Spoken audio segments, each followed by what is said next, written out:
Oke, Mimin langsung lanjut ceritanya. Selamat mendengarkan, dan hidupkan imajinasi para tetua. Cerita pun dimulai.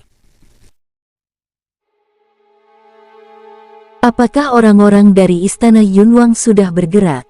Tanya Yan Yun. Tidak ada seorang pun dari istana Yunwang yang datang, dan Sekte Phoenix hanya memiliki 4 orang yang bertarung kali ini.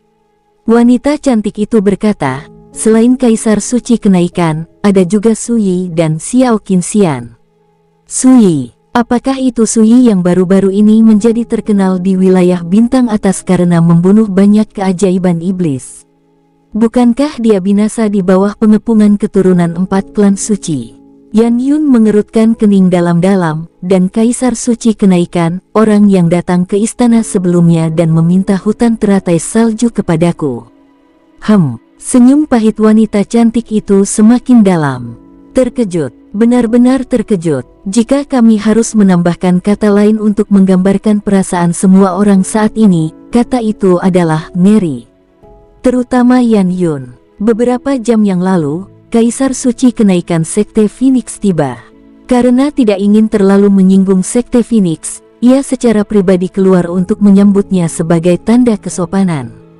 Tentu saja tujuan melakukan ini juga untuk melihat seperti apa kemampuan sebenarnya yang dimiliki orang yang dianugerahi gelar oleh Suhan.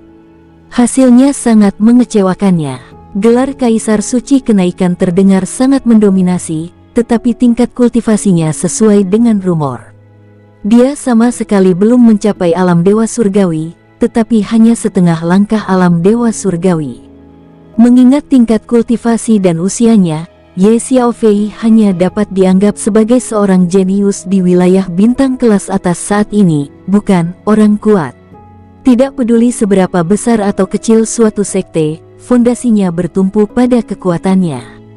Apa gunanya jika seluruh sekte Anda penuh dengan orang jenius tanpa individu yang kuat? Bisakah bakat diubah menjadi kekuatan kultivasi? Bisakah bakat itu menekan kultivator lain? Siapa yang memberimu begitu banyak waktu untuk berkultivasi? Jangan bilang kamu rabun atau hanya melihat apa yang ada di depanmu. Di dunia yang kejam ini, apa yang kamu lihat kalau bukan apa yang ada di depanmu? Bahkan anak ajaib terkuat pun butuh waktu untuk berkembang. Jika krisis benar-benar datang, saat Anda berhasil berkembang, mungkin sudah terlambat. Lagi pula, saat Anda berkultivasi, apakah orang lain hanya duduk-duduk saja tanpa melakukan apapun? Sekalipun bakat seseorang sedikit lebih buruk darimu, tingkat kultivasi aslinya pasti lebih tinggi darimu. Karena keduanya saling meniadakan, kau tidak bisa berbuat apa-apa pada mereka, kan? Semua ini ada di hati setiap kultivator, terutama pemimpin sekte seperti Yan Yun. Jika Ye Xiaofei juga seorang kultivator alam dewa surgawi bintang 3 seperti dia, maka dengan kepribadiannya, dia mungkin benar-benar akan menyerahkan hutan teratai salju. Lagi pula, Istana Putri telah beroperasi selama bertahun-tahun, dan yang diandalkannya sekarang adalah jaringan koneksinya yang luas. Tempat kaya sumber daya semacam ini, yang bukan skema cepat kaya, adalah hal sekunder. Bagaimana mungkin seseorang yang berada di alam dewa surgawi setengah langkah membiarkan Yan Yun kehilangan muka seperti itu? Kau, tuan terhormat dari sebuah istana dan ahli alam dewa surgawi bintang 3, bagaimana mungkin kau berkompromi di depan seorang ahli alam dewa surgawi setengah langkah? Ye Xiaofei adalah Kaisar Suci Berbulu, sementara Yan Yun adalah kepala istana dari Istana Putri. Dalam hal status dan kultivasi, Yan Yun lebih unggul daripada Ye Xiaofei. Kenyataan bahwa ia secara pribadi datang untuk menyambut mereka sudah merupakan toleransi terbesar yang bisa ia tunjukkan kepada Sekte Phoenix. Kalau tidak salah, di antara murid-murid Pavilion Feng Yun, ada cukup banyak murid alam dewa Xuan, kan? Setelah merenung cukup lama, Yan Yun pun berbicara perlahan. Yah, tapi, wanita cantik itu ragu sejenak, namun akhirnya berkata, namun, menurut Linger, tidak ada murid Pavilion Feng Yun yang mampu melawan Kaisar Suci Berbulu dan Guru Suci Satu Pedang dari Sekte Phoenix. Jadi, Kekuatan tempur kedua orang ini telah sepenuhnya melampaui alam dewa surgawi setengah langkah. Yan Yun tak percaya. Mereka yang berada di atas alam dewa surgawi setengah langkah secara alami dianggap sebagai dewa surgawi sejati. Alam dewa surgawi setengah langkah, lebih tepatnya, sebenarnya termasuk dalam alam dewa mendalam. Di masa lalu, hampir mustahil bagi seseorang dengan tingkat kultivasi alam dewa mendalam untuk mengerahkan kekuatan tempur alam dewa surgawi. Mereka yang mampu melakukannya sangatlah langka, dan masing-masing dari mereka layak disebut jenius. Dan orang-orang seperti itu, jika mereka masih hidup, pasti sudah menjadi orang yang sangat kuat sekarang, atau bahkan memasuki alam suci. Sedangkan untuk Sekte Phoenix, tidak mengherankan jika Su Han lahir dengan ingatan yang utuh. Lagi pula, ia bereinkarnasi dan terlahir kembali dengan ingatan yang utuh, jadi bukan hal yang aneh baginya untuk bisa melakukan hal ini. Tapi bagaimana denganmu, Ye Xiaofei dan Xin Leng? Mengesampingkan mereka berdua, Yan Yun juga tahu bahwa ada orang lain bernama Ling Xiao di Sekte Phoenix. Ia juga dianugerahi gelar oleh Su Han, yaitu Kaisar Surgawi Pembunuh Dewa. Yan Yun telah mendengar bahwa kekuatan tempur Ling Xiao hanya kalah dari Su Han. Dengan kata lain, apakah ini juga monster? Di Sekte Phoenix, bukankah mereka tidak memperlakukan orang sebagai manusia, tetapi menganggap mereka semua sebagai monster? Kepala istana, Anda telah membuat beberapa kesalahan kali ini, kata seorang santa sambil tertawa pelan, sambil menutup mulutnya. Jelas, kemenangan besar Sekte Phoenix telah menyalakan kembali minat mereka terhadap Su Han. Sebelumnya, mereka selalu bias terhadap Sekte Phoenix, tetapi mereka tidak dapat menjelaskan alasannya. Secara logika, Sekte Phoenix pasti sangat tidak senang karena Istana Putri menuntut hutan teratai salju dari mereka. Setidaknya, kita harus berdiri di pihak yang sama dengan Paviliun Feng Yun dan Istana Dadao. Akan tetapi, ketika Paviliun Feng Yun dihancurkan, mereka bukan saja tidak menunjukkan rasa peduli, tetapi justru gembira untuk Sekte Phoenix. Hal ini membuat Yan Yun memutar matanya. Dia tentu saja mengerti bahwa alasan sebenarnya gadis-gadis ini bahagia adalah karena hutan teratai salju tidak begitu penting bagi mereka. Jika kita dapat membentuk aliansi dengan kekuatan-kekuatan besar itu, bahkan sejumlah kecil sumber daya mereka dapat dengan mudah berjumlah lebih dari hasil tahunan hutan teratai salju. Cek-cek, unta yang kelaparan pun lebih besar dari kuda. Kudengar Su Han berpenampilan biasa saja, tapi sangat tampan, dan memiliki temperamen yang sangat berapi-api dan terus terang, yang persis seperti tipeku. Bocah nakal, lebih baik kau berhenti memikirkannya. Bukankah kepala istana bilang istri-istri Su Han semuanya cantik jelita? Tapi kami juga tidak buruk. Ya, kudengar di antara istri-istrinya, hanya Xiao Yuhui yang lembut, tapi dari segi kepribadian, dia jelas tidak sebaik kita. Haha, kamu sudah tahu semua ini. Apa ini semua sudah direncanakan sebelumnya?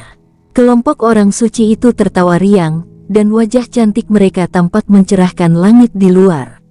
Wanita cantik itu juga sedikit tertegun, dan hanya bisa mendesah dalam hatinya.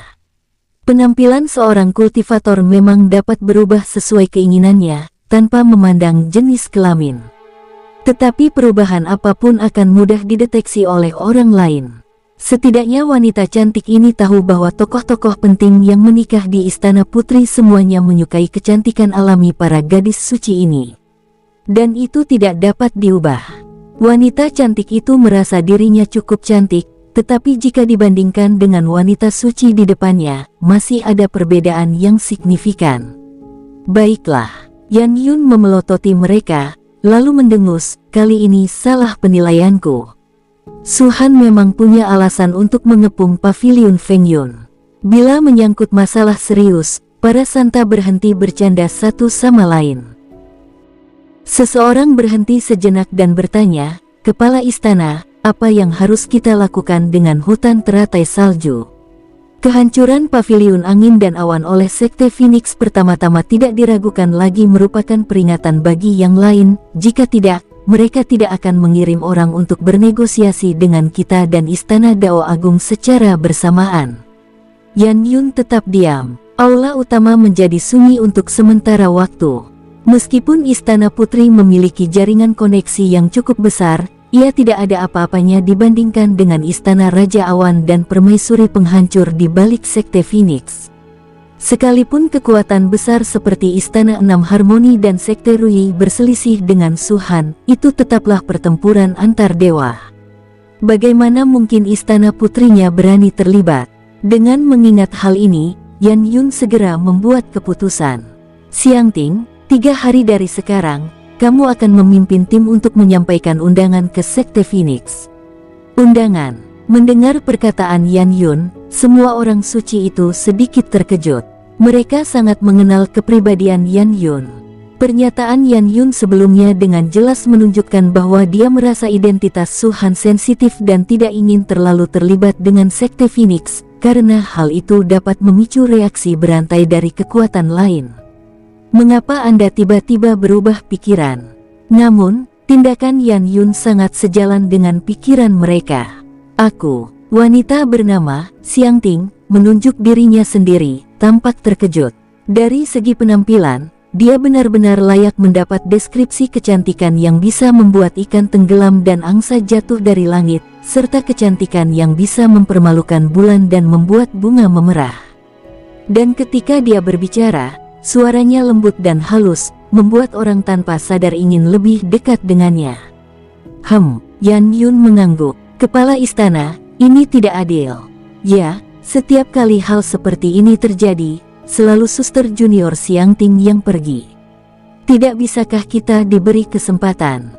Saudari Xiangting, pemimpin muda Sekte Pedang Laut Biru telah mengejarku. Bagaimana kalau kita bertukar tempat? Beri aku kesempatan ini, dan aku akan memberimu pemimpin muda itu. Banyak orang suci berceloteh di antara mereka sendiri, tetapi mereka jelas hanya bercanda.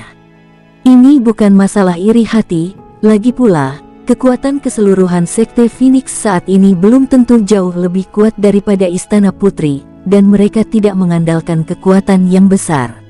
Mereka benar-benar penasaran terhadap Suhan dan ingin memanfaatkan kesempatan ini untuk melihatnya lebih dekat. Xiangting, yang telah menjadi seorang santo, tentu saja tidak bodoh.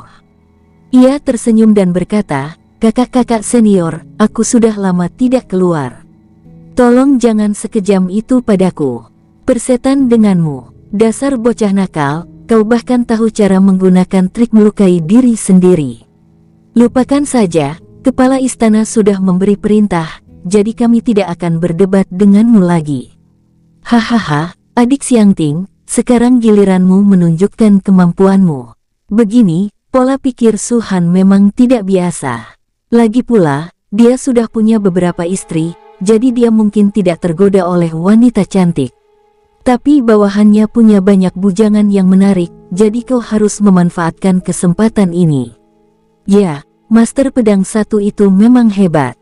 Kekuatan tempurnya dahsyat, bakatnya tak tertandingi, dan statusnya sangat tinggi. Mata Xiangting juga berbinar. Ia berdiri dan membungkuk, berkata, "Terima kasih atas bimbingan kalian, para kakak senior." Xiangting akan memanfaatkan kesempatan ini. Yan Yun tiba-tiba berubah pikiran dan, meskipun berisiko menyinggung kekuatan lain, memutuskan untuk mengirim undangan ke Sekte Phoenix, jelas bermaksud untuk menjilat mereka. Dalam situasi seperti ini, Yan Yun tentu saja tidak akan keberatan dengan aliansi pernikahan mereka dengan Sekte Phoenix. Tentu saja, berhasil atau tidaknya mereka melakukannya tergantung pada pesona pribadi mereka. Meskipun pernikahan terkait dengan kepentingan, itu juga merupakan peristiwa besar dalam hidup Anda. Melihat ekspresi gembira mereka, Yan Yun mendesah pelan, "Semoga pernikahan kalian membawa manfaat bagi Istana Putri, tapi aku tidak pernah memaksa kalian. Baik kalian manusia biasa maupun kultivator, kalian tidak boleh ragu-ragu dalam hal ini. Aku telah merawat dan memperlakukan kalian dengan baik seperti putriku sendiri. Aku tidak ingin kalian menjadi budak orang lain suatu hari nanti." Mendengar ini, semua orang suci itu menenangkan diri, mata mereka agak memerah. Seperti yang dikatakan Yan Yun, dalam lebih dari 99% aliansi pernikahan berbasis sekte lainnya, pertimbangan utamanya adalah keuntungan. Yan Yun telah menjalankan Istana Putri selama lebih dari 100.000 tahun, dan dia tidak pernah memaksa mereka. Jika dia benar-benar tidak mampu mengatasinya, bahkan jika pihak lain adalah murid dari faksi yang kuat, Yan Yun akan menemukan berbagai cara untuk membantu mereka menolak. Tentu saja sangat sulit pada tahap awal, ada beberapa kasus perampokan. Namun sekarang karena bisnis tersebut sudah berjalan begitu lama, hal semacam itu pada dasarnya tidak terjadi lagi. Kepala istana, setelah hening sejenak, salah seorang santo tiba-tiba berkata, mengirim undangan boleh saja, tapi bukankah agak terlambat kalau mengirimnya 3 hari kemudian? Tidak terlambat. Yan Yun mengerti maksudnya dan langsung berkata, meskipun Sekte Phoenix menghancurkan paviliun angin dan awan dengan kecepatan yang mencengangkan dan mengejutkan kita, itu memang sebuah demonstrasi bagi kita. Kalau begitu, mereka pasti akan memberi kita waktu untuk mempertimbangkan. Setidaknya selama 3 hari ke depan, Sekte Phoenix tidak akan mengambil tindakan terhadap kekuatan lain. Baiklah, Sang Santa mengangguk. Sebenarnya, dia mengerti apa yang dimaksud Yan Yun. Mengirim undangan ke Sekte Phoenix saja sudah merupakan langkah mundur bagi Istana Putri. Jika Sekte Phoenix benar-benar ingin berteman dengan mereka, mereka pasti akan datang ke Istana Putri lagi. Pada saat itu, Yan Yun akan mengikuti arus dan mengembalikan hutan teratai salju ke Sekte Phoenix, sehingga semua orang dapat menyelamatkan muka. Namun, ini hanyalah ide Yan Yun, hasil sebenarnya bergantung pada Sekte Phoenix. Temperamen Su Han tak terduga, dan tak seorang pun berani membicarakannya sembarangan. Dengan pemikiran inilah, perawan suci bertanya kepada Yan Yun. Siang Ting, bersiaplah. Yan Yun memandang Siang Ting dan berkata, pada saat itu, bahkan jika Sekte Phoenix tidak mau datang, kita tidak boleh menyinggung mereka. Apakah kamu mengerti maksudku? Saya mengerti, putriku. Siang Ting segera membungkuk, beralih ke tempat lain. Paviliun Fengyun terletak di atas tanah. Dengan terbunuhnya Han Cui dan Wu Qing, serta para ahli dan murid alam surgawi lainnya melarikan diri, seluruh paviliun Fengyun langsung terdiam. Pertempuran hampir seluruhnya terjadi di udara, sehingga tidak menimbulkan kerusakan apapun bagi mereka yang berada di bawah. Jika para murid tidak melarikan diri, siapa yang akan tahu bahwa paviliun Fengyun sudah kosong? Master Sekte, apa yang harus kita lakukan sekarang? Ling Xiao berjalan mendekat. Cepat kemasi barang-barangmu, dan bawa pulang barang-barang yang berguna, kata Su Han. Haruskah kita mengirim seseorang untuk menjaga tempat ini sementara? Tak perlu. Su Han menggelengkan kepalanya, semua orang tahu bahwa Sekte Phoenix kulah yang menghancurkan paviliun angin dan awan. Jika mereka berani menduduki tempat ini, mereka melawan Sekte Phoenixku. Mereka yang benar-benar memiliki pemikiran seperti itu pasti punya kekuatan sendiri. Tidak aman meninggalkan orang-orang di sini. Mari kita tinggalkan tempat ini untuk saat ini. Oke. Ling Xiao mengangguk dan berkata, dalam pertempuran ini, kita sebenarnya tidak mengerahkan banyak tenaga, dan kita tidak mengeluarkan sumber daya apapun. Bagaimana kalau kita bertindak cepat dan memberi pelajaran kepada Istana Putri dan Istana Dao Agung? Su Han memelototinya, bertarung, bertarung, bertarung. Kau hanya tahu cara bertarung. Apa kau tidak memikirkannya baik-baik? Jika kita akan menyerang Istana Putri dan Istana Dao Agung, itu tidak akan semudah menghancurkan paviliun angin dan awan. Sulitkah? Tidak sesulit itu. Ling Xiao bergumam, jika kau menunjukkan kekuatan tempur puncakmu, kau bisa mengalahkan mereka semua hanya dengan satu jari. Itu benar, tapi implikasinya luas. Bisakah kau gunakan otakmu sekali ini saja? Kata Su Han kesal. Kata-kata Ling Xiao memang benar. Dengan kekuatan tempur tingkat dewa kuno Su Han, bahkan jika Istana Dao Agung berada di peringkat 20 teratas di wilayah timur, mereka dapat menekannya dalam sekejap. Namun, bagaimana Istana Dao Agung bisa mencapai hal ini tanpa latar belakang apapun. Mereka bukan hanya ada, tetapi mereka mungkin sangat kuat, jauh melampaui kekuatan seperti Paviliun Angin dan Awan. Mengenai Istana Putri, tentu saja tidak perlu dijelaskan lebih lanjut. Sekte-sekte ini, yang semuanya terdiri dari wanita, memiliki jaringan koneksi yang luas terlepas dari lokasinya. Sejak awal, mereka yang mendirikan sekte ini telah menetapkan tujuannya. Istana Pangeran Awan berfungsi sebagai latar belakang bagi sekte Phoenix, sementara kekuatan seperti Istana Daming dan Istana Jingan kemungkinan besar menjadi latar belakang utama bagi kekuatan yang lebih kecil tersebut. Jika kita kesampingkan semua itu, fakta bahwa kekuatan kecil seperti Sekte Phoenix dan Paviliun Angin dan Awan sedang bertempur hanyalah masalah di tepi zona tingkat ketujuh, dan itu tidaklah penting. Bahkan jika Paviliun Fengyun hancur, para petinggi mungkin hanya akan menutup mata.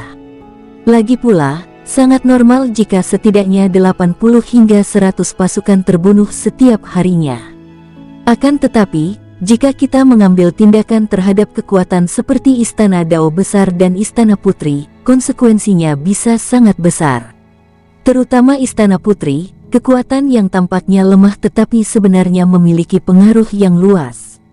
Oleh karena itu, Su Han tidak akan menimbulkan masalah bagi mereka kecuali benar-benar diperlukan.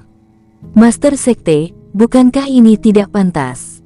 Ling Xiao masih enggan menerimanya, berkata, berita bahwa kita telah menghancurkan Paviliun Angin dan Awan akan segera menyebar, dan kunjungan kita sebelumnya ke Istana Putri dan Istana Dao Agung tentu akan terbongkar juga. Ketiga keluarga menolak kita, tetapi kita hanya menghancurkan Paviliun Angin dan Awan. Apa yang akan dipikirkan orang lain tentang kita? Bahwa kita menindas yang lemah dan takut pada yang kuat. Lagi pula, ini akan berdampak besar pada prestise Sekte Phoenix. Saya khawatir banyak kekuatan kecil dengan sedikit latar belakang tidak akan menganggap kita serius. Apa yang kamu katakan masuk akal, tapi pada akhirnya kita harus memberi mereka waktu untuk berpikir. Su Han berkata, kita menghancurkan Paviliun Angin dan Awan secepat kilat untuk menjadikan mereka contoh dan menghalangi Istana Putri dan Istana Dao Agung. Sekarang, mereka pasti harus mengevaluasi kembali kekuatan tempur Sekte Phoenix secara keseluruhan, dan ini bukan sesuatu yang bisa diputuskan dalam waktu singkat. Kita kesampingkan Istana Putri untuk saat ini, tetapi sebagai salah satu dari 20 sekte teratas di sini, bukankah Istana Dao Agung punya rasa malu? Sekalipun mereka ingin menjilat kita, mereka tidak mungkin datang kepada kita segera setelah kita menghancurkan Paviliun Angin dan Awan, kan? Sekte Phoenix butuh gengsi, begitu pula mereka. Apakah pemimpin sekte bermaksud menunggu untuk saat ini? Ling Xiao mengerti. Su Han mengangguk, beri mereka waktu sebulan untuk mempertimbangkan, itu sudah cukup. Selama bulan ini, Sekte Phoenix akan mulai merekrut talenta. Aku serahkan urusan ini padamu. Susun rencana, seperti di wilayah Bintang Tengah. Jangan khawatir tentang uang, sekte kami punya banyak. Selama mereka mau berusaha, harga yang kami tawarkan pasti akan memuaskan mereka. Cek, aku suka sikapmu yang kaya dan berkuasa.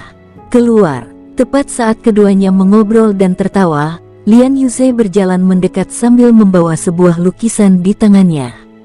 Master Sekte, ini lukisannya. Oh, Su Han terkekeh, ini hadiah yang disiapkan Han Cui dengan hati-hati untuk Yu Hui. Aku harus melihatnya baik-baik. Keluar dari sini, tegur Xiao Yu Hui.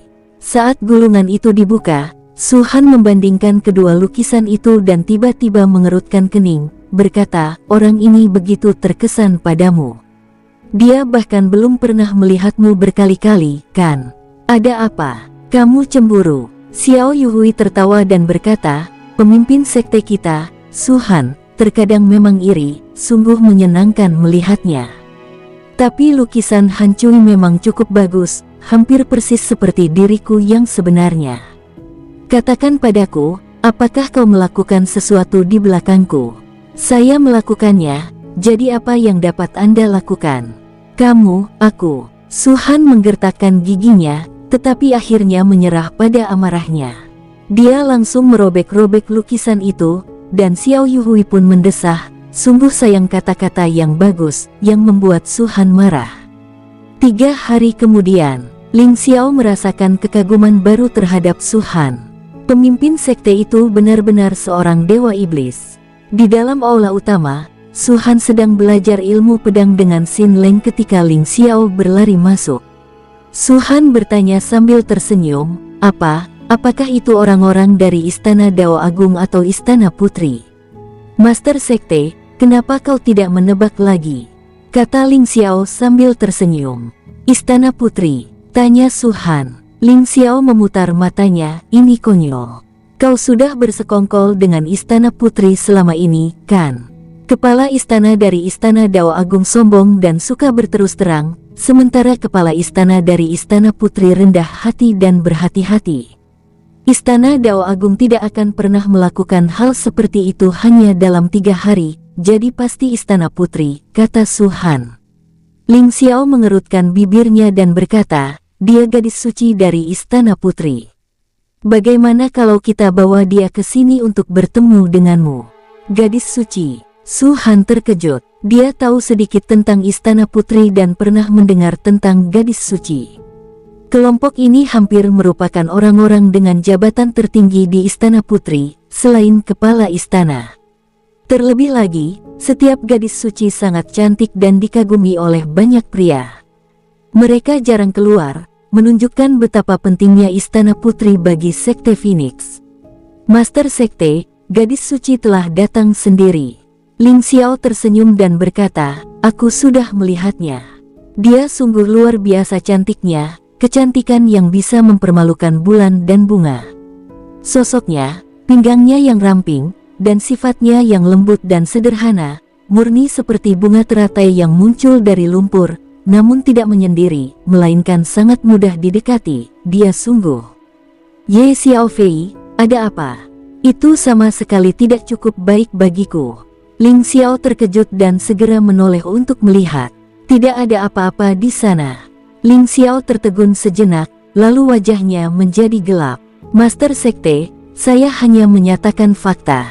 Apakah Anda benar-benar perlu melakukan hal sejauh itu?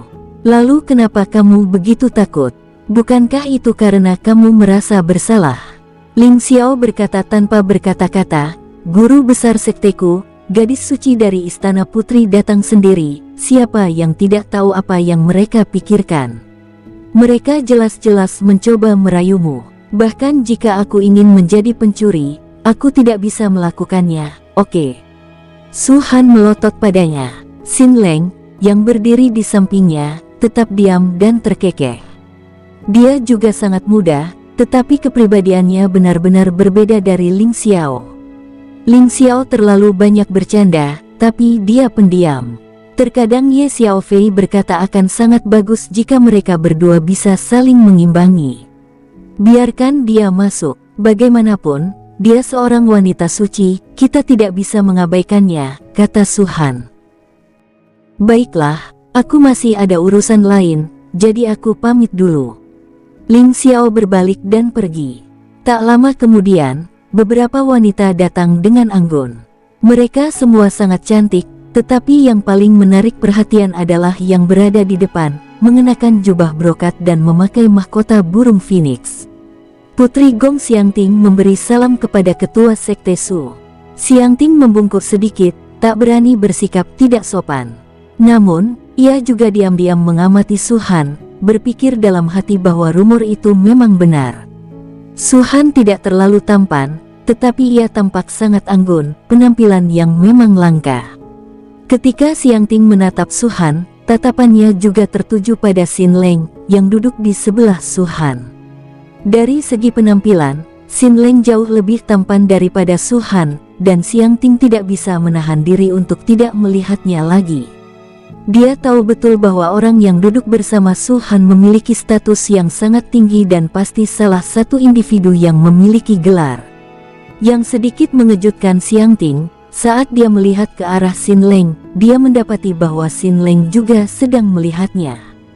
Tatapan mereka bertemu. Siang Ting tidak mempermasalahkannya, tetapi Sin Leng tersipu dan buru-buru mengalihkan pandangannya. Cinta pada pandangan pertama mungkin benar-benar ada, tetapi banyak orang tidak memahami maknanya, sehingga mereka menganggapnya tidak ada. Di dunia fana, karena kekayaanlah seseorang dapat jatuh cinta pada pandangan pertama. Dalam dunia kultivator, cinta pada pandangan pertama hanya mungkin terjadi karena kekuatan. Sin Leng tidak menyangka kalau dirinya telah jatuh cinta pada Siang Ting pada pandangan pertama, tapi dia pikir wanita di depannya sungguh cantik. Tentu saja, setelah mengikuti Su Han begitu lama dan bepergian ke banyak tempat, dia tentu telah melihat banyak wanita cantik dari semua jenis. Tetapi, siapa yang dapat mengatakan dengan pasti kesan pertama seperti apa yang akan Anda dapatkan? Mungkin temperamen baik yang dikembangkan oleh Yan Yun dan suara lembut unik Siang Ting yang membuat Sin Leng tersipu. Dia di sini untuk menemui pemimpin sekte, Sin Leng terus mengulang-ulang perkataannya dalam hati. Saat sebagian orang merasa gugup, sekalipun mereka mengulang-ulang sesuatu dalam hati, bibir mereka tetap akan bergerak. Sin Leng berada dalam kondisi ini saat itu, tetapi dia tidak menyadarinya. Su Han menatapnya, lalu ke Siang Ting, dan tertegun sesaat. Dia tiba-tiba teringat bahwa Sin Leng tidak pernah mengatakan kalau dia tertarik pada wanita manapun selama ini. Terlebih lagi, Su Han belum pernah melihat Sin Leng dalam keadaan bingung seperti itu sebelumnya. Setelah Siang Ting muncul, dia jadi begini. Kenapa begitu? Apa kita perlu menebaknya? Apa yang sedang kamu lakukan? Goda Su Han. Wajah Sin Leng memerah saat ia berdiri dan berkata, Master Sekte, saya tiba-tiba mendapatkan sedikit wawasan tentang ilmu pedang, jadi saya tidak akan mengganggu pembicaraan Anda dengan Nona Siang Ting lagi. Saya pamit dulu. Setelah berkata demikian, dia berbalik dan pergi, tampak seperti sedang melarikan diri dari kelaparan. Siang Ting menatapnya dari bawah. Mata indahnya dipenuhi senyuman, menganggap pria ini cukup menarik. Itulah mengapa sangat sulit untuk menjelaskan apa arti kesan pertama. Siang Ting jelas datang untuk menemui Su Han dan mengetahui niat Yan Yun, tetapi setelah tiba, dia menemukan bahwa pria pemarah ini tampak jauh lebih menarik daripada Su Han. Apa yang dikatakan Su Han? Selain menyandang gelar Kaisar Kuno Naga Iblis, dia sebenarnya hanya manusia biasa yang tidak memiliki sesuatu yang istimewa yang menonjol darinya. Tapi orang itu berbeda. Bolehkah aku bertanya, pemimpin Sekte Su, siapakah pria ini? Siang Ting bertanya lagi, suaranya sungguh merdu. Sin Leng terdiam, sedikit keraguan terlihat di wajahnya, namun keraguan itu segera lenyap saat ia memutuskan untuk pergi. Tunggu sebentar. Su Han menatap Sin Leng dan berkata sambil tersenyum, tidakkah kau dengar Nona Siang Ting bertanya padamu? Kasar sekali kau pergi begitu saja. Sin Leng tersenyum canggung dan berkata, halo, Nona Siang Ting, nama saya Sin Leng. Sin Leng, mata Siang Ting berbinar, kau Sin Leng, Master Pedang Suci dari Sekte Phoenix. Ya, Sin Leng mengangguk, senyum Siang Ting melebar. Tetapi saat dia memikirkan peringatan Yan Yun, dia merasakan kehilangan. Dia berkata, jika Tuan Sin Leng benar-benar sibuk, maka Siang Ting tidak akan mengganggumu lagi. Dia baik-baik saja. Su Han menyela Sin Leng dan memberi isyarat, kemarilah dan duduk. Kita bisa bicara tentang ilmu pedang nanti. Tetapi, Su Han memelototinya, datang saja saat aku menyuruhmu. Musim semi sudah hampir tiba, apa yang kau ragukan? Wajah tua Sin Leng praktis berdarah. Siang Ting jelas mengerti maksud Su Han. Wajah cantiknya sedikit memerah, tetapi dia tidak mengatakan apa-apa lagi. Nona Siang Ting, silakan duduk. Su Han melambaikan tangannya sambil tersenyum. Jika sebelumnya ia hanya menunggu jawaban dari Istana Putri, kini pikiran itu berubah total. Siapa yang mengira bahwa Sin Leng, pria pendiam ini, ternyata bisa jatuh cinta pada pandangan pertama. Karena telah mengikutiku sekian lama, yang dia tahu hanyalah berteriak minta bertarung, Sin Leng praktis berubah menjadi robot. Jika dia bahkan tidak bisa mengatur pernikahan, maka posisi Su Han sebagai pemimpin sekte tidak ada artinya. Terima kasih, Master Sekte Su. Xiangting memberi isyarat agar wanita lain pergi terlebih dahulu, lalu berjalan ke kursi di seberang Xin Leng dan duduk. Bukannya dia bersikeras duduk di sini, tetapi jari Su Han menunjuk ke tempat ini. Xin Leng tidak berani menatap Xiangting, tatapannya tetap tertuju pada menghitung semut di tanah. Xiangting sesekali melirik ke atas, mendapati Xin Leng semakin menarik. Banyak pria yang mengaguminya, tapi mereka semua hanya memujanya. Jarang sekali ada pria seperti Xin Leng. Apa yang membawamu ke sini, Nona Xiangting? Tanya Su Han sambil tersenyum. Xiangting tersanjung sekaligus terkejut, jelas tak menyangka Su Han akan begitu baik. Ia sudah bersiap untuk diperlakukan dingin sebelum datang. Tentu saja, dia tidak bodoh, dia tahu bahwa sebagian besar alasannya mungkin ada pada Xin Leng. Saat Xiangting mengeluarkan undangan itu, dia bersiap untuk berdiri, tetapi Su Han melambaikan tangannya, memberi isyarat bahwa dia tidak perlu melakukannya.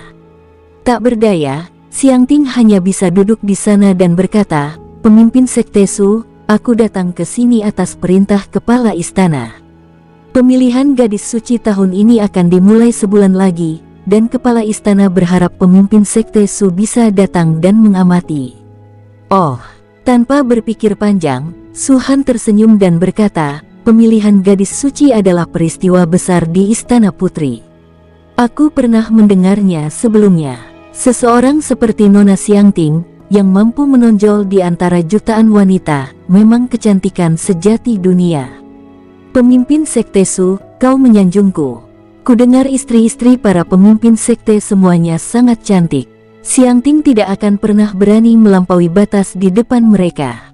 Para wanita memang sangat cantik, tapi Nona Xiangting tak perlu malu. Entah Anda populer atau tidak, banyak orang yang bisa bersaksi, kan?" Pada titik ini, Su Han mengangkat sikunya dan menyodok Xin Leng, yang sudah benar-benar gila. "Oh, ya, jawab Xin Leng secara refleks. Puff, Xiangting tidak dapat menahan diri untuk menutupi wajahnya dan tertawa terbahak-bahak. Namun, dia juga menyadari bahwa Su Han benar-benar tidak mempunyai perasaan apapun padanya. Kalau tidak, dia tidak akan memuji istri-istrinya di depannya. Semua orang tahu betul apa yang mereka pikirkan.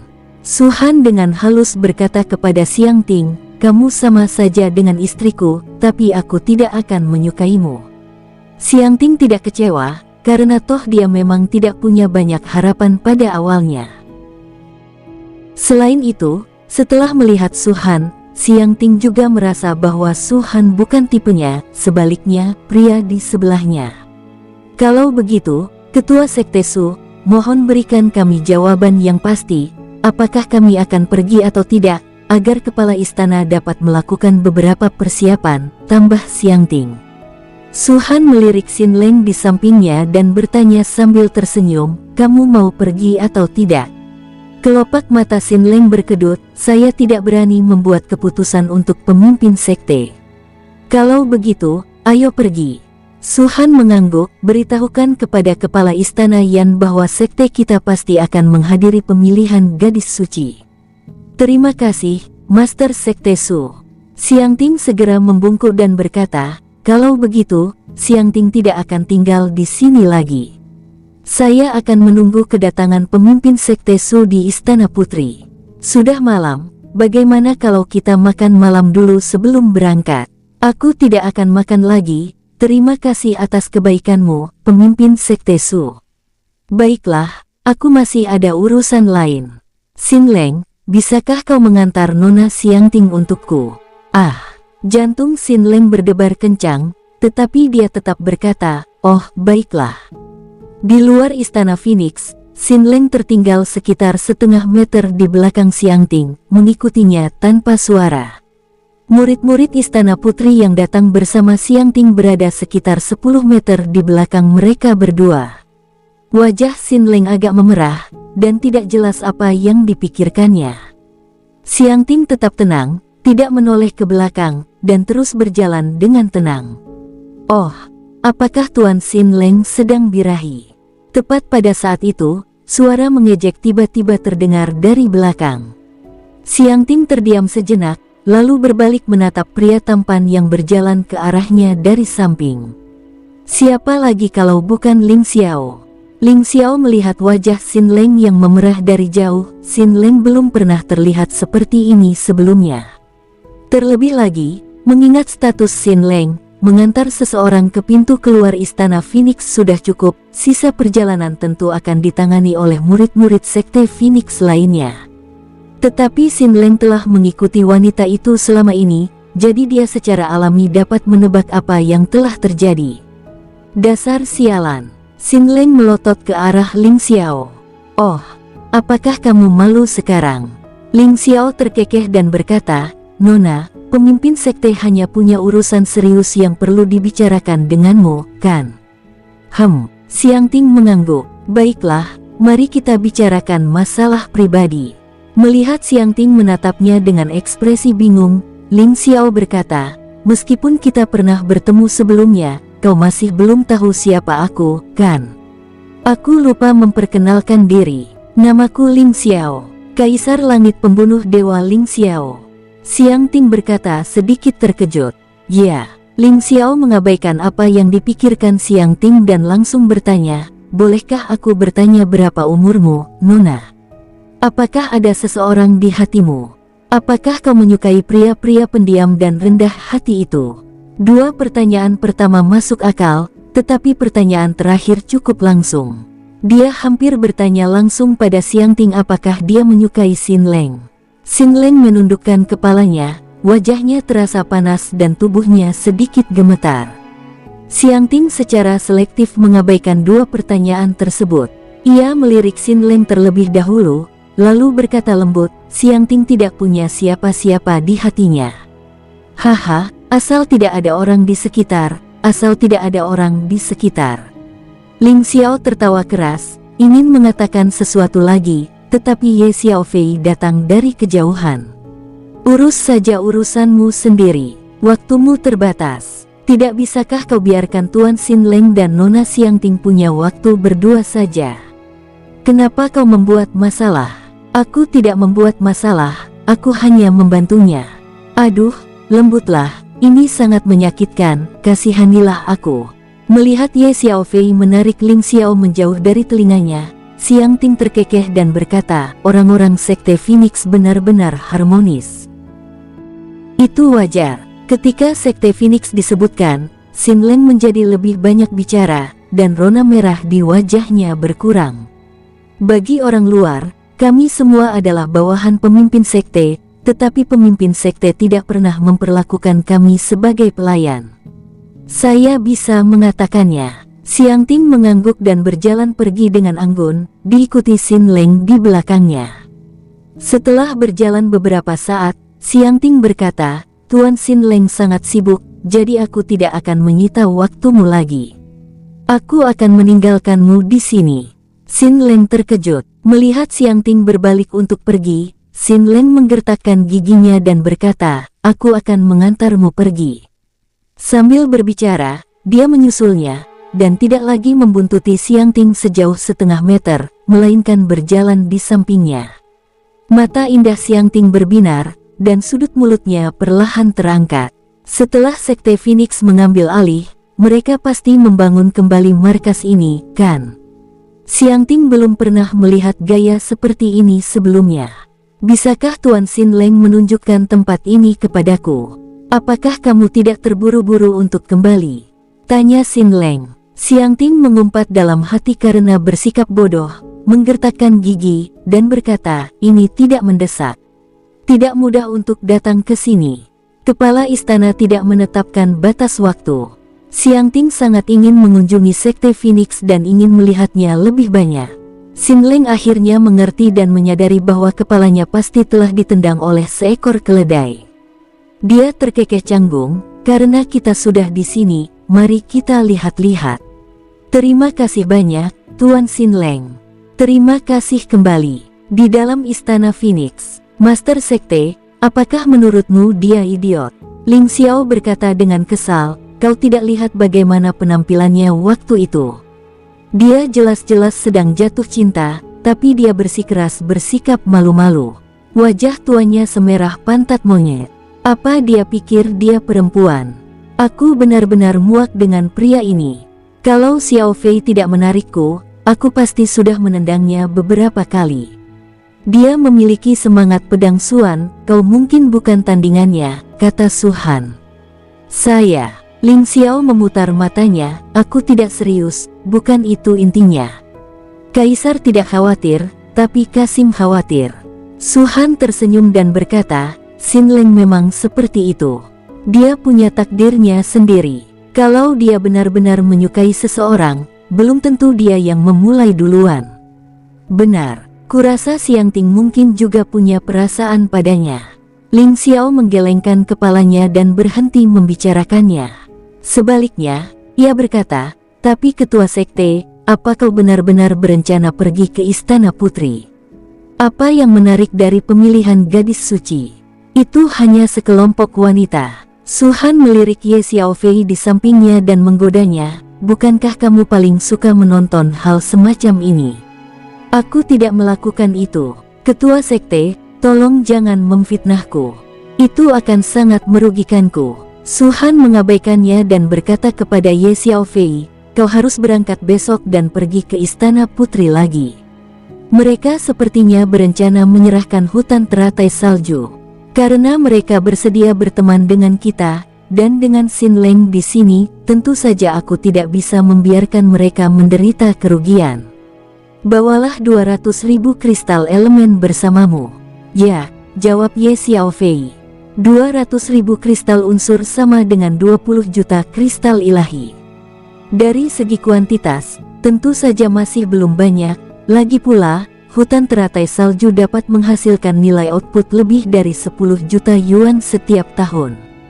Tapi seperti yang kita semua tahu, ini bukan soal uang. Karena Istana Putri bersedia menyerahkan hutan teratai salju, Sekte Phoenix tentu saja harus memberi mereka jalan keluar. Master Sekte, kau masih belum mengatakan apakah kau akan pergi ke Istana Putri atau tidak, teriak Ling Xiao dari samping. Kenapa terburu-buru? Kupikir kau hanya ingin pergi, kan? Ye Xiao Fei meninju Ling Xiao. Tidak, demi Tuhan, sungguh tidak. Ling Xiao mengangkat satu tangan dan berkata, aku melakukan ini demi kebaikan para istri ketua sekte.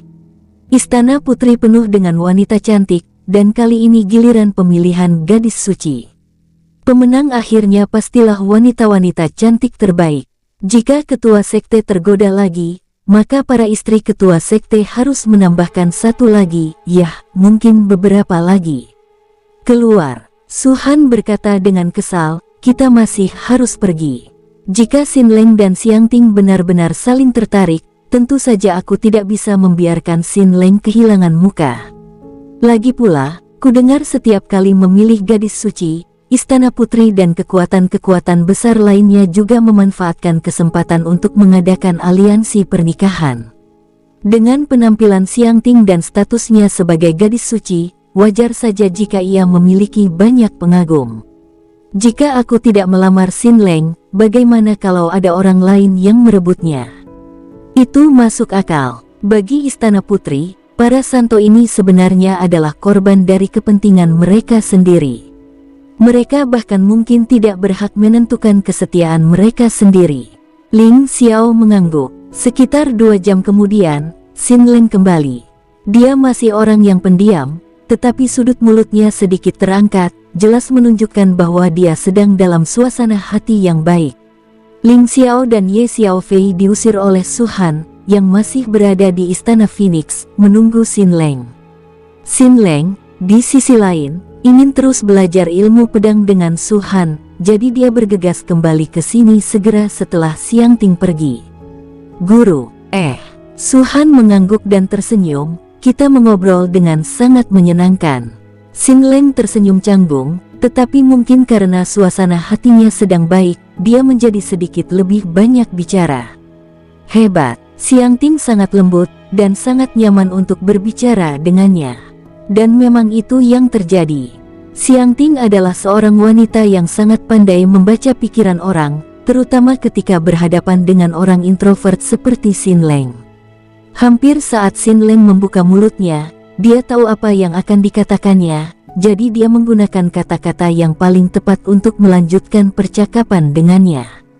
Jika pada awalnya Xin Leng hanya menganggap Xiangting cantik, sekarang dia memang agak tertarik padanya. Selama bertahun-tahun, tidak banyak wanita yang mampu menggerakkan hati Xin Leng, tetapi tidak ada satupun. Bukan berarti wanita lain lebih rendah dari Xiangting, semua itu tergantung pada takdir. Xiangting dan Yan Yun mungkin tidak pernah menduga bahwa target awal mereka, Su Han, akhirnya secara tidak sengaja menargetkan Xin Leng. "Kamu pantas mendapatkannya," kata Su Han. Xin Leng tetap diam. Su Han tersenyum dan berkata, "Dilihat dari ekspresimu, kau benar-benar menyukainya. Kau tidak bisa selalu sendirian. Lihat aku, ada beberapa orang di sekitarku." Xin Leng menggerakkan sudut mulutnya, berpikir dalam hati bahwa dia hanya butuh satu. Su Han jelas tidak tahu apa yang dipikirkan Xin Leng, tetapi dia juga mengerti Xin Leng. Selama Xin Leng tidak menolak, itu sama saja dengan setuju. "Ketika gadis suci terpilih, kau akan pergi bersamaku." Su Han berdiri dan berkata, "Jika itu kebahagiaanmu, rebutlah sendiri. Cinta berbeda dengan kultivasi, tidak ada yang namanya mendapatkan kembali apa yang telah hilang. Ubahlah sifat pendiam dan pemarahmu. Kau mengerti maksudku?" "Ya," Xin Leng mengangguk sebagai jawaban. Pada periode berikutnya, Lian Yuse mulai merekrut bakat sesuai dengan instruksi Su Han. Gerakan ini ditujukan pada seluruh sistem bintang kelas atas. Namun, Su Han tidak mengajukan tawaran langsung seperti yang dilakukannya di wilayah bintang tengah. Hal itu akan menimbulkan kerugian yang signifikan. Tanpa kekuatan absolut untuk menekan lawan, situasi dapat dengan mudah menjadi tak terkendali. Rencana Su Han kali ini adalah mengajak seseorang bergabung dengan Sekte Phoenix terlebih dahulu, lalu membahas harganya. Mereka menetapkan harga terlebih dahulu, baru merekrut orang. Sekalipun mereka merekrut murid dan individu kuat yang tak terhitung jumlahnya, itu semua karena kristal ilahi. Lebih dari 80% orang ini tidak memiliki rasa memiliki terhadap Sekte Phoenix. Jika Anda merekrut orang terlebih dahulu dan kemudian menawarkan gaji, Anda dapat melihat seberapa loyalnya mereka kepada Anda. Bahkan tanpa Su Han memberikan harga, mereka tetap bersedia bergabung dengan Sekte Phoenix, dan Su Han dapat sepenuhnya menerima hal ini sebagai kesediaan mereka yang tulus. Jangan bicara soal pengujian atau semacamnya. Waktu seorang kultivator terlalu berharga, mereka tidak punya banyak modal untuk dihabiskan untuk pengujian. Jika tawaran Su Han tidak cukup bagi mereka untuk bergabung dengan Sekte Phoenix, akankah mereka pergi lagi? Itu sama saja dengan mengkhianati sekte sendiri. Mereka tidak mendapatkan apa-apa kecuali menyinggung Sekte Phoenix. Siapapun yang bisa mencapai alam dewa akan menjadi sangat bodoh. Pada hakikat, para pembudidaya bersikap cukup langsung dalam tindakan mereka. Bukan karena mereka jujur pada dasarnya, tetapi karena kepentingan yang memaksa mereka untuk bersikap terus terang. Dengan demikian, jika Su Han melakukan ini, harganya tentu akan sangat tinggi. 2 minggu penuh telah berlalu, dan tidak ada satu orang pun yang ingin bergabung dengan Sekte Phoenix. Wajar saja jika individu kuat melakukan ini, tetapi di antara sekian banyak kultivator independen dan begitu banyak kultivator alam ilahi tingkat rendah, tidak ada satupun yang meremehkan Sekte Phoenix. Meskipun posisi Sekte Phoenix saat ini memang sangat sensitif, tetapi seharusnya tidak sampai seperti ini, kan? Hal ini sekali lagi membuat semua orang menyadari bahayanya sistem bintang kelas atas. Namun, mereka tidak mempertanyakan tindakan Su Han, sebaliknya, mereka menghela napas lega dan merasa beruntung. Lebih baik tidak punya sama sekali daripada punya sesuatu yang kualitasnya buruk. Jika diberi pilihan antara seseorang yang benar-benar setia pada Sekte Phoenix dan sekelompok orang yang hanya ada di sana demi kristal ilahi, mana yang akan mereka pilih?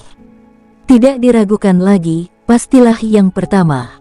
Sekte Phoenix telah berkembang pesat, sebagian besar berkat rasa persatuan, kohesi, dan solidaritas yang kuat di antara para anggotanya. Suatu sekte yang hanya mementingkan keuntungan semata, cepat atau lambat, sudah pasti akan menghadapi kehancuran. Lian Yuze dan yang lainnya percaya bahwa setiap orang yang tidak bergabung dengan Sekte Phoenix adalah kerugian besar bagi mereka. Ini mungkin pandangan yang agak berat sebelah, tetapi inilah iman. Dalam hati mereka, tidak peduli seberapa kuatnya sebuah sekte, ia tidak dapat dibandingkan dengan Sekte Phoenix. Tak perlu lagi sanjungan atau sanjungan terhadap Su-han. Ikatan yang telah mereka bangun sejak di benua Longwu sudah cukup bagi mereka untuk menganggap Sekte Phoenix sebagai rumah mereka. Perekrutan individu-individu berbakat tampaknya menjadi lelucon bagi banyak kekuatan musuh di sistem bintang atas. Berbagai rumor yang bersifat sarkastis dan merendahkan kerap kali sampai ke telinga para anggota Sekte Phoenix, menyebabkan mereka amat tidak puas. Namun faktanya, Sekte Phoenix tidak merekrut seorang pun murid selama sebulan penuh. Dengan pemilihan gadis suci yang akan segera dimulai, Su-han untuk sementara waktu mengabaikan ide merekrut murid dan hanya bisa menunda masalah tersebut. Namun, tidak seorang pun merasa kecewa. Mereka tahu bahwa banyak kultivator ingin bergabung dengan Sekte Phoenix, tetapi karena situasi saat ini, mereka masih mengamati. Tidak masalah bagi mereka untuk mengamati dan menunggu, itu pilihan mereka. Namun, begitu Sekte Phoenix benar-benar bangkit, akan sangat sulit bagi mereka untuk bergabung. Tentu saja, selama bulan ini, Su-han juga menunggu hal lain, kedatangan Istana Dao Agung. Sayangnya, Istana Dao Agung sama sekali tidak menghiraukan Sekte Phoenix.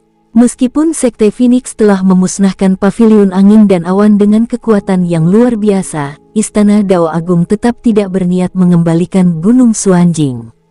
Tindakan ini telah menunjukkan sikap Istana Dao Agung. Su-han tidak kecewa dengan ini, sebaliknya, dia sudah menduganya sejak lama. Tampaknya hilangnya Paviliun Fengyun saja tidak cukup untuk menimbulkan efek jera yang berarti. Fakta bahwa Istana Putri bersedia mengembalikan hutan teratai salju hanya menunjukkan bahwa Yan Yun bertindak hati-hati dan mempunyai idenya sendiri. Istana Dao Agung, atau lebih tepatnya, kekuatan lain di pinggiran zona tingkat ke-7, mungkin menganggap hilangnya Paviliun Angin dan Awan sebagai hal yang biasa. Namun Su-han tidak peduli dengan semua itu. Dia telah memberikan banyak waktu kepada Istana Dao Agung, tetapi mereka tidak menghargainya, jadi dia tidak bisa menyalahkannya karena bersikap kejam. Beberapa hari kemudian, Su-han berangkat ke Istana Putri. Pemilihan gadis suci akan dimulai besok, dan sebagian besar pasukan akan tiba hari ini, yang dapat dianggap sebagai pemberian wajah kepada Istana Putri. Xin Leng tiba di tempat Su-han lebih awal, wajahnya yang tegas menunjukkan sedikit kegugupan dan keraguan. Ling Xiao, Ye Xiaofei, dan yang lainnya juga ingin pergi, tetapi Xiao Yuhui dan yang lainnya menolak undangan Su-han. Dalam kata-kata mereka, itu tidak cocok. Su-han merasa tidak berdaya, tetapi tidak mengatakan apa-apa lagi. Jelas, wanita-wanita ini memikirkan diri mereka sendiri. Istana Putri tidak jauh dari Sekte Phoenix, dan Su-han beserta kelompoknya yang berjumlah puluhan orang tiba di Istana Putri dalam waktu 1 jam, seolah-olah sedang berjalan-jalan santai. Dari atas, bangunan Istana Putri, meski tidak mewah, memiliki estetika yang sangat indah. Seluruh markas Sekte Istana Putri diselimuti oleh tirai cahaya merah muda yang besar. Melihat melalui layar cahaya merah muda ini, orang dapat melihat patung-patung, masing-masing dicat dengan warna, berdiri di Istana Putri. Patung-patung ini semuanya wanita dan tampak sangat hidup. Semua orang tentu tahu bahwa dia adalah gadis suci Istana Putri, yang diwariskan turun-temurun. Mereka tidak binasa, namun mereka menikah dan memberikan kontribusi besar bagi Istana Putri, sehingga mereka memenuhi syarat untuk menempatkan patung mereka di Istana Putri. Selain istana itu sendiri, seluruh ruang terbuka di Istana Putri dipenuhi bunga-bunga berwarna-warni, menciptakan lautan bunga. Gelombang bunga-bunga berbagai warna bergoyang tertiup angin, membuatnya luar biasa indah. Di antara bunga-bunga tersebut terdapat pula tanaman obat. Aroma rempah dan bunga berpadu tanpa terdengar bertentangan, sebaliknya, baunya sungguh harum. Siapapun yang pernah berhubungan dengan murid Istana Putri akan segera teringat murid tersebut saat mencium aroma ini. Para wanita juga memiliki aroma yang menyenangkan dan menyegarkan. Hal ini secara tidak sengaja memperdalam kesan yang ditinggalkan para wanita itu pada mereka. Hanya dapat dikatakan bahwa metode Yan Yun dalam menarik perhatian pria benar-benar hebat. Bukankah perasaan selalu mulai berkembang di tempat tertentu atau pada waktu tertentu? Rasa ini mungkin menjadi salah satu tempat di mana perasaan mulai bersemi. Baunya harum sekali. Mengambil napas dalam-dalam, Ye Xiaofei memejamkan matanya sedikit, memperlihatkan ekspresi kerinduan.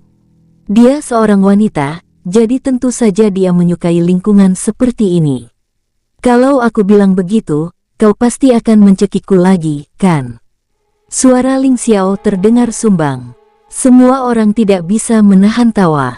Ye Xiaofei berkata, dasar pengganggu. Kalau bicaramu tidak jelas, diam saja. Ekspresi Ling Xiao berubah serius, apa masalahnya? Kalau kau suka, aku akan meminta sebidang tanah kepada ketua sekte untuk ditanami bunga dan tanaman obat ini untukmu. Aku tidak mau repot-repot denganmu.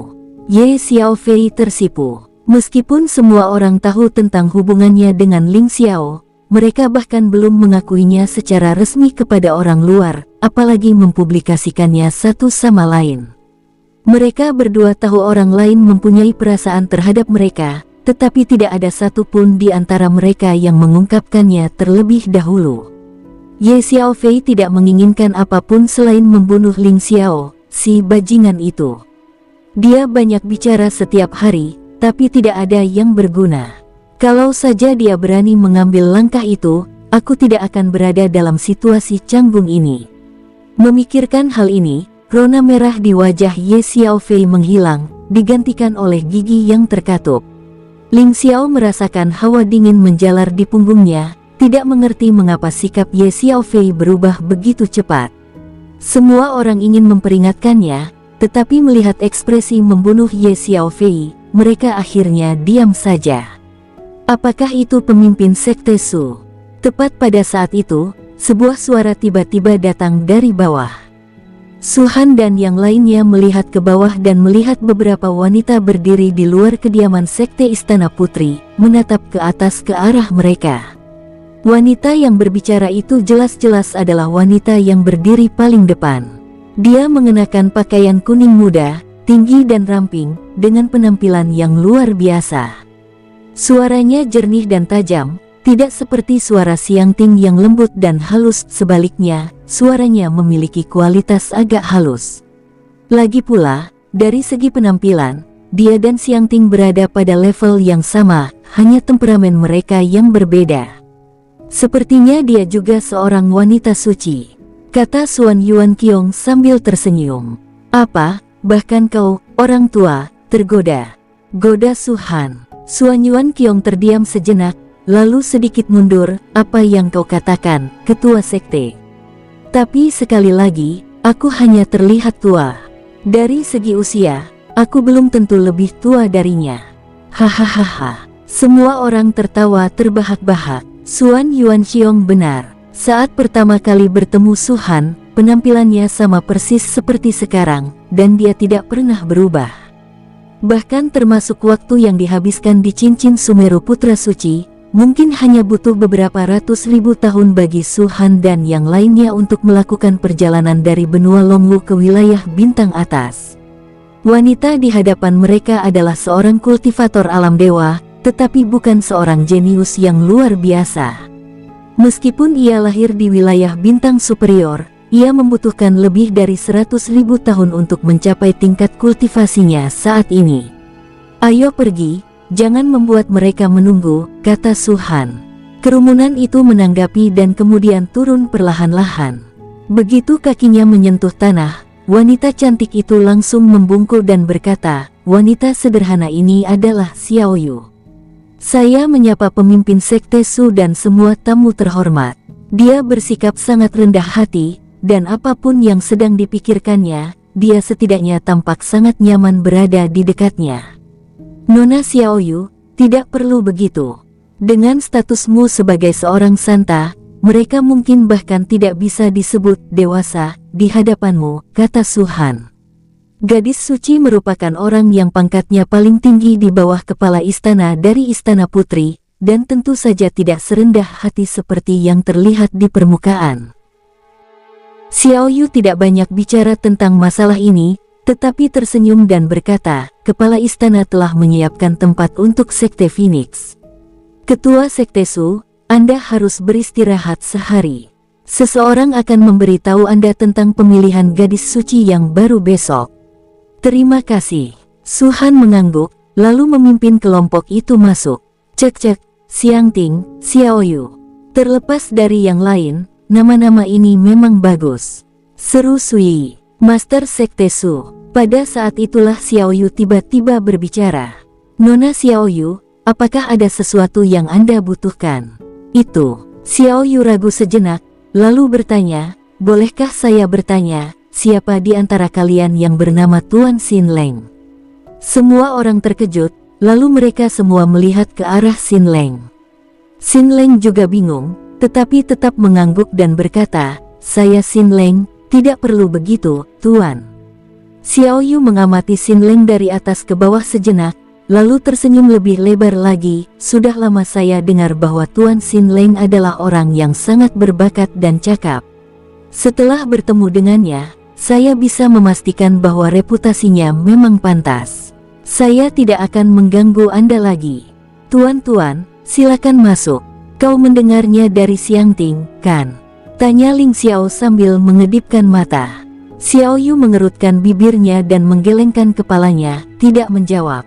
Haha, Xin Leng, kamu benar-benar punya kesempatan.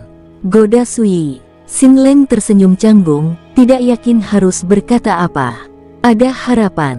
Harapan seperti apa? Tepat pada saat itu, suara dengusan dingin tiba-tiba terdengar dari kejauhan.